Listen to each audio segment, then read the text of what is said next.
अस्सलाम वालेकुम ट्रेडर्स, उम्मीद करता हूँ सब खैरियत से होंगे। आज हम गोल्ड में टेक्निकल एनालिसिस करने जा रहे हैं। आज की डेट में हमने देखना है कि हमें कौन सी बेस्ट ट्रेड मिल सकती है। चांस बहुत सारे बन रहे हैं इस वीक। बाकी अभी तक आप मेरे ग्रुप में ऐड नहीं हुए तो मेरे ग्रुप में आप ऐड हो के मेरे साथ लाइव ट्रेड भी कर सकते हैं और स्विंग ट्रेड को भी उठा सकते हैं। आज हम देखेंगे कि 11 नवंबर से लेकर 15 नवंबर 2024 तक हमें मार्केट क्या ट्रेड करवाती है। पहले तो बात यह है कि यहाँ पे थोड़ी सी हम बात करते हैं इस मौजू पे कि मार्केट ने H4 के मुताबिक क्या कुछ कर चुकी है और क्या कुछ उसने मज़ीद करना है। ये जो इतनी बड़ी गिरी थी, आपको याद हो मैंने एक वीडियो अपलोड की थी जिस पे मैंने ये चीज़ मेंशन की थी कि यहाँ पर हमारे पास यहाँ पे मार्केट पैटर्न चेंज करती हुई नज़र आ रही है। तो जिस दिन इलेक्शन थे, US इलेक्शन थे, तो तब कोई चीज़ फाइनलाइज नहीं हुई थी। तब ये एक W का पैटर्न बना रही थी। तो तब ये था कि हम इसको बुलिश सूरत देख सकते हैं जब मार्केट इस लेवल के ऊपर ब्रेक करे, यानी कि इसको ये ब्रेक नहीं कर सकी। और जिस दिन डोनाल्ड ट्रम्प जैसे ही प्रेसिडेंट बनते हैं, विक्ट्री होती है उनकी, उसके बाद प्राइस को उठा के काफ़ी हद तक नीचे ले आता है। अच्छा, इसके बाद US इलेक्शन की ज़ोर होने के बाद फिर मार्केट क्या करती है, यहाँ से उठती है और ऊपर चली जाती है। अब हमारे पास कुछ एविडेंस आए हैं कि हमने देखना है कि मार्केट में मज़ीद कहाँ तक चांस है। मार्केट यहाँ पे जो स्ट्रक्चर बना रही है उस स्ट्रक्चर के ऊपर चलते हैं। सबसे पहले हम देखते हैं जी हमारे पास न्यूज़ कौन कौन सी आ रही है। मंडे को हमारे पास US बैंक हॉलीडे है, जिसकी सूरत में हमें कोई भी मूवमेंट की कोई ख़ास उम्मीद नहीं रख सकते। कैड की भी बैंक हॉलीडे आ गया और यूरो का भी बैंक हॉलीडे आ गया। तो यानी कि बड़े इन्वेस्टर सोए हुए होंगे बैंक हॉलीडे में, तो मार्केट में क्या हलचल नज़र आएगी। अच्छा, ये पाकिस्तान के टाइम के मुताबिक मेरे ख्याल से 8 बजे FOMC है जो कि मीडियम इम्पैक्ट है। दूसरी FOMC है काफ़ी लेट है। अच्छा, मीडियम इम्पैक्ट है, इनका कोई ज़ोर नहीं नज़र आएगा। अच्छा, वेडनेसडे को देखें, पाकिस्तान के 6:30 के राउंड अबाउट, ये मेरे ख्याल से 5:30 या 6:30 के राउंड अबाउट ये वाली न्यूज़ हैं जो कि CPI की है। 1 2 3 इम्पैक्ट डाटा है, डेफिनेटली बड़ा अच्छा काम करवाएंगे।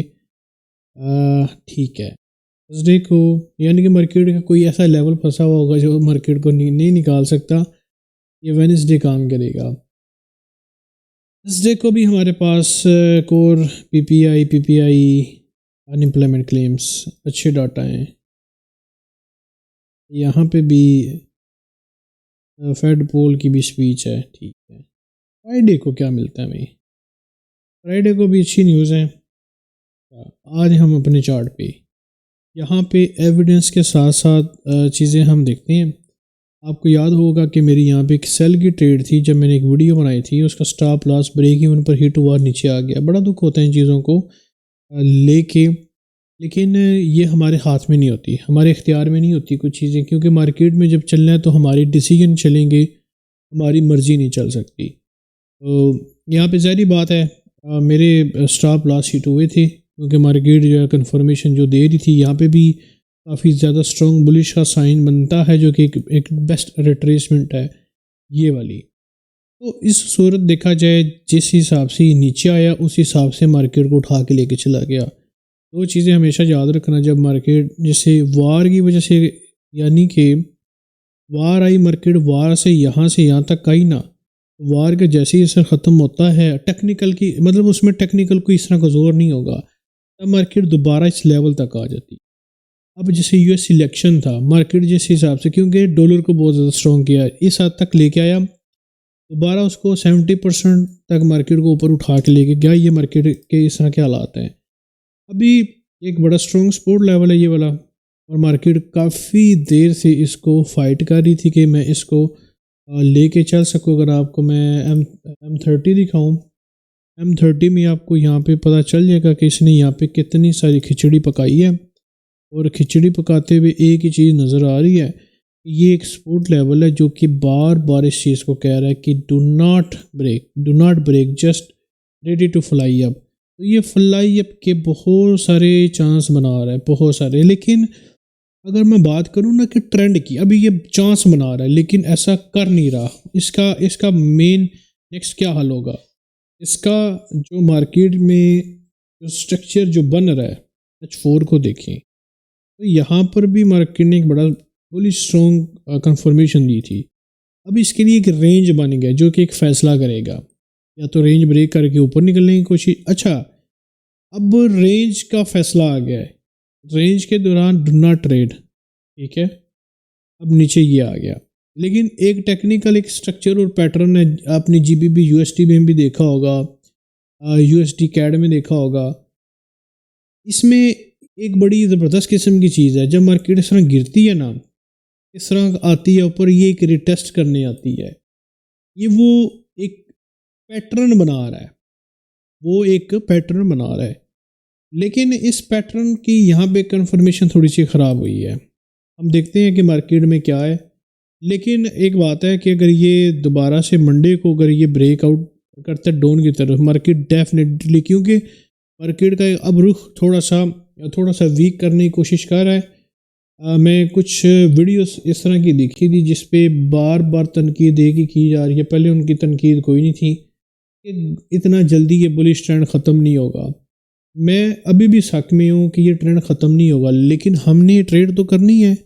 बुलिश ट्रेंड की वजह से क्या सेल की ट्रेड को छोड़ दें? हमने इस चीज़ को तो समझना है, या अब सेल की वजह से हम बाई की ट्रेड छोड़ दें? डे वन की तरफ आते हैं। अच्छा, डे वन में देखें तो वैसे ऑल ओवर देखा जाए ना मार्केट का, आपको ये ट्रेंड नज़र आएगा, आपको बड़ी अच्छे से ये समझ आएगी। मार्केट ने अगर इस तरह उठना शुरू किया है ना, तो गिरने वाले हालात कोई नहीं है। गिरने वाले हालात तब होंगे जब इस रो से बाहर निकलने की कोशिश करेगा, जब ज़्यादा देर इधर ठहरने की कोशिश करेगा, फिर उछलेगा, कुछ मर्जी करेगा, लेकिन यहाँ पे कोई भी ऐसा पॉइंट दे जाएगा जहाँ से सेल की बड़ी अच्छी ट्रेड हमें मिल जाएगी। वो तो जब करेगा तो देखेंगे, अभी क्या बात है। डे वन में देखा जाए तो काफ़ी इसने प्रीवियस कैंडल ने काफ़ी ज़्यादा ज़ोर से ऊपर लेके गया। जैसे ही वो पिछली कैंडल लेके गया था, टेक्निकल इस कैंडल को भी ऊपर लेके जाना चाहिए था, इसको यहाँ पे क्लोजिंग नहीं देनी चाहिए थी। वीकली में देखें तो हमें एक बैरिश का साइन मिला हुआ है, ठीक है, जैसे कि यहाँ पे भी बैरिश के साइन मिले हुए हैं, इधर भी मिले हुए हैं, बार बार वही चीज़ें रिपीट हो रही हैं इधर में। मंथली आ जाते हैं, मंथली देखें तो बहुत बड़ी कैंडल की मूवमेंट नीचे लेके आया हुआ है, बहुत बड़ी मूवमेंट है। वीकली पे भी डिसाइड नहीं कर सकते क्योंकि अभी तो 10 दिन गुजरे हैं। अब आ जाएं जी, अभी क्योंकि स्ट्रक्चर के ऊपर सारी चीज़ें डिपेंड हो रही हैं। अगर मैं बात करूं कि मार्केट हमें रिट्रेसमेंट कहाँ तक दे सकती है, इसके ऊपर बात करते हैं। मार्केट की रिट्रेसमेंट हमें 27-10। अच्छा, सेल की ट्रेड लेते हुए ना बहुत इस बारे में सोचना पड़ रहा होता है, क्योंकि मार्केट का ट्रेंड इस किस्म का बुलिश हुआ है ना, ये सोचने का दिल ही नहीं करता कि हम सेल की ट्रेड लें। लेकिन अब वो टाइम आ गया कि हमने सेल का देखना है कि जी हमें कहाँ से सेल मिल सकती है।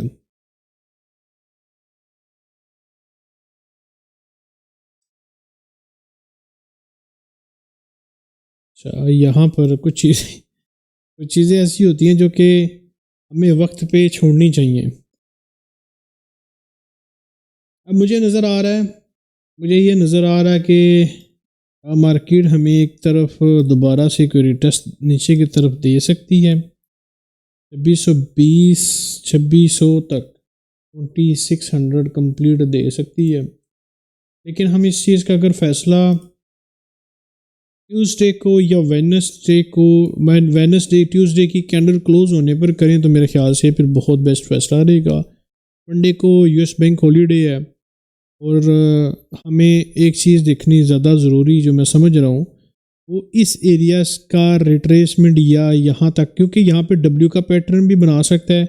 अभी इसको क्योंकि अभी एक स्ट्रक्चर कंप्लीट नहीं हुआ, अभी स्ट्रक्चर की एक शेप बनने के लिए रेडी हुआ है, तो हमें स्ट्रक्चर बनने से पहले कोई भी फ़ैसला नहीं करना चाहिए। हमें चाहिए कि हम सब्र कर जाएं, मंडे तक ट्यूसडे तक क्या क्लोजिंग मिलती है। तो अगर मार्केट ने तो मुझे वैसे भी इसका ब्रेकआउट दिया तो definitely I will go for technical buy with stop loss. तो उसके अलावा मैं तो कहता हूँ कि मंडे ट्यूसडे तक सब्र करते हैं, ताकि हम अच्छी कन्फर्मेशन जब मिल जाएगी फिर हम अच्छी ट्रेड कर सकते हैं। दुआ में याद रखिएगा। अभी स्ट्रक्चर कंप्लीट नहीं हुआ, स्ट्रक्चर को कंप्लीट होने दें, फिर ट्रेड करेंगे। उसके बाद स्टॉप लॉस बेशक हमारा हिट हो, लेकिन यहाँ पर हमारा स्टॉप लॉस हिट करवाना एक नालायकी है। यहाँ से स्टॉप लॉस हिट करवाना एक टेक्निकल स्टॉप लॉस हिट होगा, दुख नहीं होगा, या हमारा इसका ब्रेकआउट करेगा यहाँ पर स्टॉप लॉस। क्योंकि स्टॉप लॉस की इस वजह से बात कर रहा हूँ, जो भी ट्रेड करते हैं सोचे हमारा स्टॉप लॉस हिट होगा। तो जब आप ये चीज़ सोचेंगे ना, आप हर अच्छी ट्रेड के ऊपर इंतज़ार करेंगे और देखेंगे कि हमारा स्टॉप लॉस कम से कम किस एरिया में पड़ा हुआ है। आप वहाँ से ट्रेड जब उठाएंगे तो आपकी कामयाबी जो होती है वो आपको ट्रेड खुद बता रही होती है। तो बग़ैर सोचे समझे ट्रेड करने के बारे में ना सोचें ना कुछ, फिल वक्त सब्र करें, अच्छी ट्रेड मिलने का इंतज़ार करें। अभी सेटअप रेडी हो रहा है, पैटर्न रेडी हो रहा है, पैटर्न क्योंकि मुझे भी नज़र आ रहा है, एक तरफ ये कह रहा है कि नीचे जाना है, दूसरी तरफ कह रहा है कि ये नीचे यहाँ से भी पैटर्न चेंज नहीं हुआ, मार्केट पैटर्न चेंज करके ऊपर भी जा सकती है। इस लिहाज से दो मार्केट चीज़ें बोल रही हैं, बाय का भी साइन दे रही है, सेल का भी दे, बाय का इतना नहीं दे रही लेकिन सेल का दे रही है। लेकिन स्ट्रक्चर पैटर्न का वेट कर लेते हैं, बैंक हॉलीडे भी है, मंडे का इंतज़ार सिर्फ करें, आपको अच्छी ट्रेड मिल जाएगी। दो में याद रखिएगा। बाय बाय, अल्लाह हाफिज़।